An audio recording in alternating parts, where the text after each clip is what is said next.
ببيضة واحدة. ببيضة واحدة؟ قولوا المصحف. أنا أعمل 45 بسكوتة من بسكوت البيمبو. وكمان 45 قطعة؟ مش مرتاحة للموضوع ده، مش مرتاحة له. بحجم كبير زي ما انتوا شايفين النتيجة. لا ده اقسم بالله انت كده بتهزر، ما فيهاش كلام تاني. هو ده هزار، ده مش حقيقي. ده طالع قدامكم عاملة ازاي؟ بصراحة شكله تحفة، شكله حلو قوي. هينفع معانا بقى في الصيف ولو انتوا رايحين مصيف. لو انتوا رايحين ايه؟ ولو انتوا رايحين مصيف. استحمل اختك معلش، كمان مرة عيدها تاني. ولو انتوا رايحين مصيف. ايوه الله يبارك لك. الله احدهما عامل من بنها لا سامع ولا شايف. تزنكوا لايك كتير وشير للفيديو. بالله عليكم تعملوا لنا لايك كده وتشدوا شوية معانا عشان المحتوى يتشاف اكتر من كده. والله فعلا احنا بنتعب قسما بالله. مش عايزه اقول لكم، بصوا مشغله المروحه جنبي اهي ورايا عشان الجو حر جدا، وكمان مطبخ عندي صغير، وكمان بعمل اكل، فالحمد لله على كل حال. ويلا بقى اعملي لايك وشير الفيديو يلا. معايا 225 جرام من الزبده يعني كوب. وادي 225 جرام زبده بدرجه حراره المطبخ. يلا هنزل عليهم ب 100 جرام من السكر. 100 جرام سكر بودره. ها ركزي انت وهي. وانا مش متوفر معايا الزبده. حطي سمنه عادي يعني، حطي سمنه، ايه المشكله؟ مفيش زبده نحط سمنه، كله بينفع وكله بيبقى حلو، والعيال بتاكل بسم الله ما شاء الله ربنا يحفظهم. بضربهم كويس جدا مع بعض. اضربيهم بقى لحد ما يبقوا كريمي. بنزل ب 20 جرام من العسل الاسود، معلقه كبيره اهي معلقه عسل اسود اهي، او من المولاسز لو الناس اللي بره. اخواتنا اللي بره ها زي ما بيقول لكم كده. 25 جرام من الزيت، معلقه كبيره ممتلئه. ادي 25 جرام زيت، يعني اول مره اعمل بسكوت بالزيت والزبده مع بعض، على طول بعمله بالزبده بس. هننزل ببيضه واحده. بسم الله. وادي بيضه، حطي شويه فانيليا عشان البيض.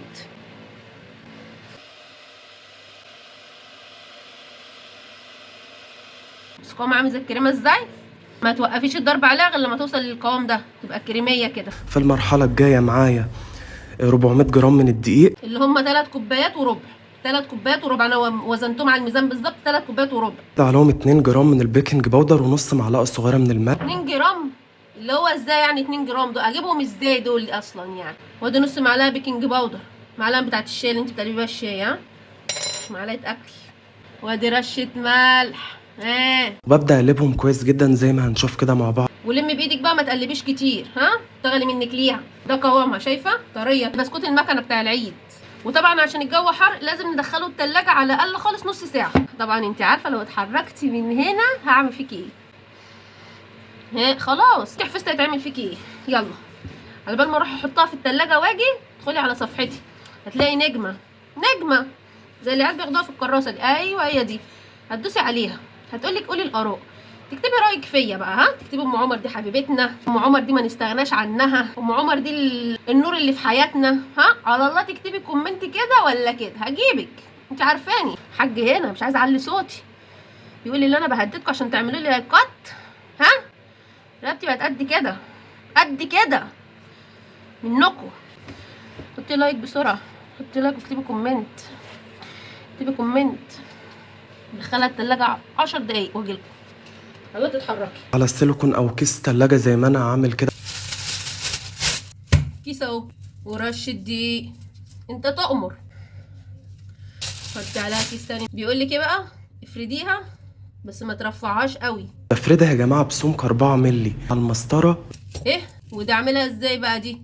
انت عايزني اروح اجيب مسطره واقعد اقيس كل بسكوته؟ بس انت قلت لي ما ترفعهاش، مش هرفعها خلاص. ثق فيا. نقطع بالقطاعات بتاعتنا. طب انا ما عنديش قطاعه، هعمل ايه؟ انا هقطع بدي اهي، بقها صغير الحرف بتاعها رفيع. شغلي نفسي والله متحمسه للوصفه دي قوي. بصي شايفه السمك من غير مسطره. البسكوت ده فن مش عن شايفه غير مسطره. وام عمر ايه شاطره. شايفه ام عمر خريجه هندسه قسم مقاسات، ده قسم جديد انا اللي اخترعته.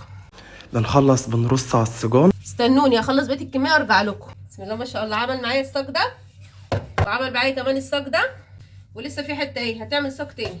ماشي دايركت على فرن سابق 9. تكوني مسخنه الفرن قبل اي حاجه. خلي الفرن في الرف اللي في النص على درجه حراره 180 يعني النار لا هي عاليه ولا هي واطيه، متوسطه. مع المتابعه هياخد معاكي قد ايه؟ هياخد معاكي من 15 ل 17 دقيقه مع المتابعه. ممكن قبل كده يحمر ممكن ياخد وقت اكتر من كده على حسب فرن، وطبعا لازم ياخد لون من فوق ومن تحت عشان ما يرطبش معاكي. عايزه بريك؟ عايزه بريك؟ يلا بريك، يلا يلا. رحت في الفرن واجي تكوني خدتي بريك. ماشي، تعالي تعالي. ايوه انت تعالي تعالي تعالي. عملتي لايك؟ عملتي لايك؟ عملتي شير للفيديو؟ كتبتي كومنت؟ عملتي متابعه للصفحه؟ ما عملتيش حاجه، ما عملتيش حاجه، ما عملتيش حاجه. هتبصلي كانك اول ما متفاجئه، يعني متفاجئه. ياه ام عمر عرفت منين؟ ما عملتيش حاجه، انا عارفه. اتفضلي يا هاني، واعملي لايك وشير للفيديو واعملي متابعه للصفحه واكتبي كومنت. عارفه ليه؟ عشان تخلي عندك ودان، عشان ودانك هقرقشها هاكلها، انت حره. تخلي ودانك دي قد كده اهو، قد كده اهو. هخليكي تسمعي دبه النمله من كتر ما هي كبيره كده اهو. ده انتي جبروت، جبروت امراه.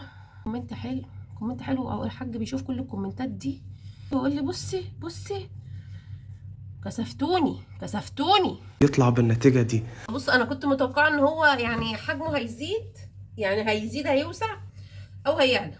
هو ولا زاد ولا عيد، حاجه كده حلاوه على بقلاوه. ولا حطينا ورق زبده ولا حطينا اي حاجه. وشه زي ظهره. ام عمر التب والباقي كانتالوب. بدأت كده احشيه بسبريد ونوتيلا. جبت شوكولاته سبريد اهي وحطيتها في الكيس، كيس عادي بتاع التلاجة، ها، عشان ما تعطلوش الدنيا اهو. بسم الله. حته زنطوطه اهي. لو حطيتي بقى شوكولاته كتير هتطلع من هنا. قومي هاتي لك ربع كيلو زبده واعمليه، بدل ما العيال طالعين نازلين على خالتك ام حسن اللي تحت. هاتي بسكوت وهاتي شيبسي. ها، نزل البسكوتات بتاعتي يا جماعة اللي لزقنا كل اتنين مع بعض. وادي قالب شوكولاته 200 جرام، حطيت عليه معلقتين كبار زيت وسيحتهم على حمام ميه سخن. على فكره انا بحطه في كيس واسخن الميه بتاعت الكتل واحطه فيها، ده سر. ها، جيبي البسكوت ونحطها في الشوكولاته، طلعيها كده صفيها عشان الشوكولاته تكفي. لو عندك شبكه حطي عليها، انا ما عنديش. حط على الكيس اهي، وبعدين على الكيس اهي، سهله. اديله خطوط كده من الشوكولاتة. الكميه دي كلها خدت قلب الشوكولاته بحاله، ما بقاش منه غير الشويه دول. وافتح فتحه صغنطوطه خالص وابتدي بقى ايه، اعمل خطوط كده على البسكوت.